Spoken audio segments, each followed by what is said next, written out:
தொழில் முயற்சிகளிலே ஏற்படுகின்ற பிரச்சனைகள் இன்னும் பல விடயங்களை நீங்கள் கலந்து உரையாடக்கூடிய சந்தர்ப்பம் இருக்கிறது.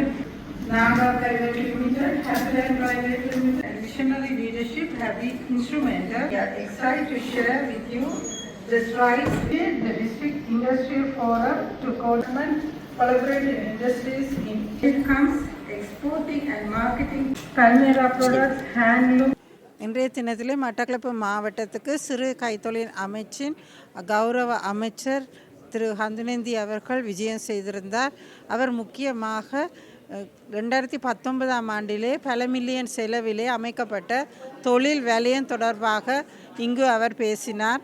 சிறு கைத்தொழில்கள் செய்வோர் மற்றும் தொழில் முனைவோர் ஆகியோர் இந்த கூட்டத்திலே பங்கு பெற்றினர். சுமார் 8 தொழில் முனைவோருக்கான இடங்கள் அங்கு வழங்கப்பட்டிருந்த போதும் இதுவரை எந்த தொழில் முயற்சியும் அங்கு நடைபெறாதிருந்ததினால் ஒவ்வொருவராக அவர் தொடர்பாக விசாரித்தார்.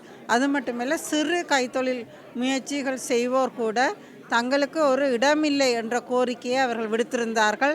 ஆனால் அந்த தொழில் வலயத்திலே பாரிய திட்டங்களுக்கே இடவசதிகள் செய்வதனாலே இவர்களுக்கான வசதிகள் செய்யப்படுத்த முடியாதிருந்தது. எனவே நாங்கள் மாவட்ட செயலகமானது ஒரு இடத்தை அவர்களுக்கு காண்பிக்கும் போது அங்கு அவர்களுக்கான கட்டிடங்களை கட்டி கொடுக்க முடியும் என்று கௌரவ அமைச்சர் அவர்கள் தெரிவித்திருந்தார். மற்றும் ஒவ்வொரு சிறு கைத்தொழில் முனைவோர்களும் தங்களுக்கு இருக்கின்ற பிரச்சனைகள் பற்றி கூறினார்கள். விசேஷமாக இந்த வாசனை திரவியங்கள் இன்னும் போன்ற பொருட்களை செய்பவர்கள் வெளிநாட்டு முக்கியமாக இந்தியாவிலிருந்து பொருட்கள் இறக்குமதி செய்வதனால் தங்களுடைய உற்பத்திகளை கடைகளுக்கு கொடுக்க முடியாது இருப்பதாகவும் இறக்குமதிகளை மட்டுப்படுத்தும்படியும் கோரிக்கை விடுத்திருந்தனர்.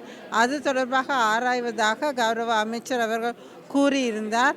அது மட்டுமன்றி இந்த அழகுக்கலை தொடர்பான விடயங்கள் செய்பவர்கள் கூட பயிற்சி பெறாதவர்கள், சான்றிதழ் பெறாதவர்கள் எல்லாம் அப்படியான பயிற்சி நிலையங்களை அமைப்பதனால் இதற்கென பயிற்சி பெற்று வந்தவர்களால் சான்றிதழ் பெற்றவர்களால் தொழில் முயற்சிகளை நடத்த முடியாமல் இருப்பது என்று கேட்டதற்கு கௌரவ அமைச்சர் அது தொடர்பாகவும் அது ஒரு சிறு கைத்தொழிலுக்குள் வராவிட்டாலும் அது தொடர்பாக நடவடிக்கை மேற்கொள்வதாக கூறியிருந்தார். இன்னும் பலர் தங்களுக்கு சில இயந்திரங்கள் வேண்டும், சில பொருட்கள் வேண்டும், வாகன வசதி வேண்டும் என்று கேட்டுக்கொண்டதற்கு இன்றைய தினத்திலே பிரதேச அபிவிருத்தி வங்கியானது பலருக்கும் அது தொடர்பான கடன் வசதிகள் வழங்கி இருக்கின்றன. அவர்கள் இலங்கையிலேயே 15,000 பேருக்கு சிறு கைத்தொழில் செய்பவர்களுக்கு கடன் வசதி வழங்கியிருக்கிறார். எனவே அவர்களுடன் தொடர்பு கொள்ளும்படி எங்களுடைய மாவட்டத்துக்கு பொறுப்பான சிறு கைத்தொழிலாளர் திரு தயாபரன் அவர்களை தொடர்பு கொள்ளும்படி கேட்டுக்கொண்டார்.